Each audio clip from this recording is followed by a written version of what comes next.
are listening to the War Report. Guys, I was out yesterday. It was surprisingly loud in the press box for some reason. So I wanted to hop on, kind of give some takes as much as I could, but I could not. I have a few thoughts from yesterday. I am a bit concerned moving ahead to Penn State. I am definitely there are some legitimate concerns there with our team. I'm not panicking though. I don't think it makes sense to panic, but there is just cause for concerns. I want to start with the things that I was proud of and some things that were positive.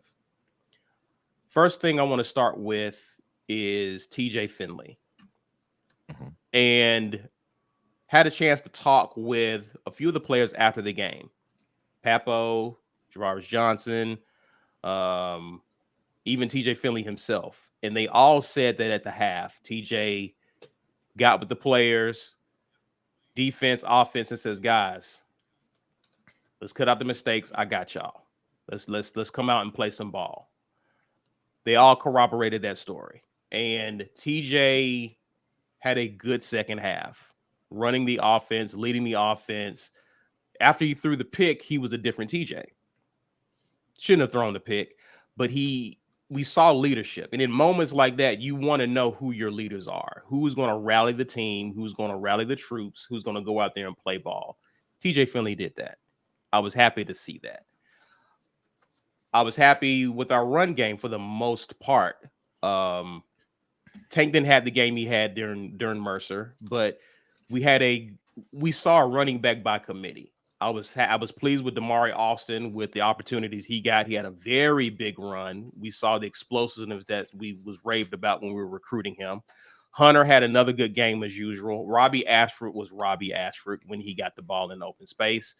So I like what we saw there with the running game. Run defense was, for the most part, solid. I think their opposing quarterback was keeping us honest with his arm and legs, so we couldn't play downhill against him on the read option as much as we wanted to.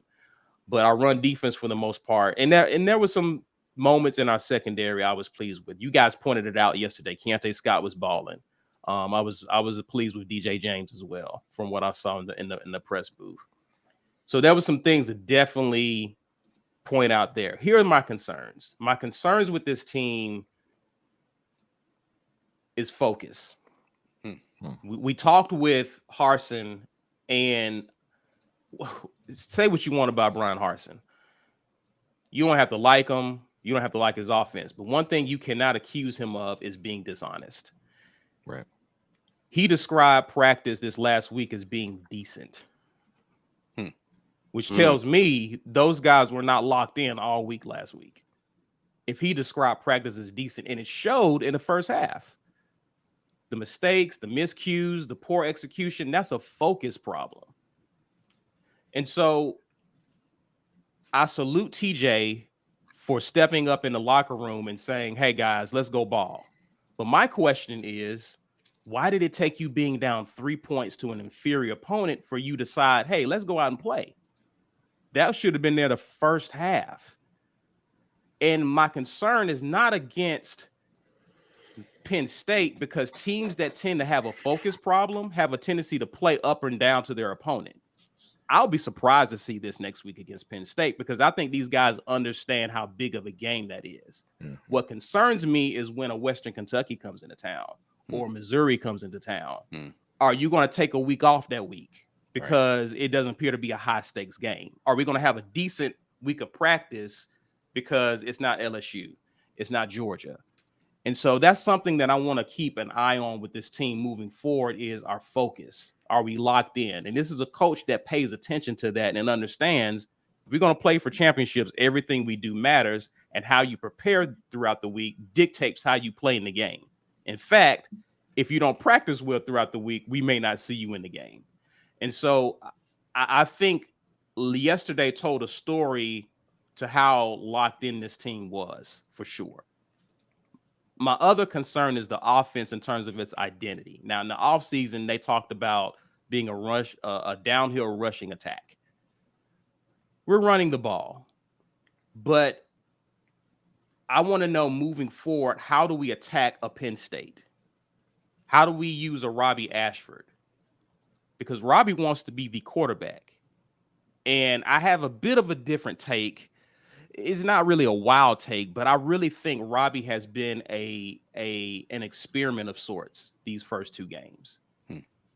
And I think because of his athleticism and his giftedness, just with what he's able to do when he's in open field, I think obviously that got him on the field. But I think the reason he's been much of an experiment is because of my knowledge of this coaching staff. This coaching staff really does value people who are experienced in their system and offense. It's like an NFL franchise. They'll bring a guy in and they want him to learn the offense.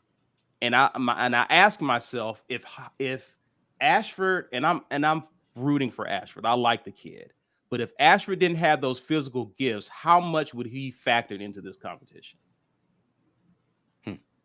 If he didn't have that ability with his feet, how much of him will we be talking about? Now, he'd still be the number 2 probably, but Finley was the number 2 last year, and we didn't see him until the number 1 guy clearly couldn't play. And so my question is moving ahead to Penn State, teams that have good coaching, athletic, like talent, how are you going to use him? Because you know Penn State's preparing for him. You know the LSUs are preparing for him. How does he factor in? What is this identity?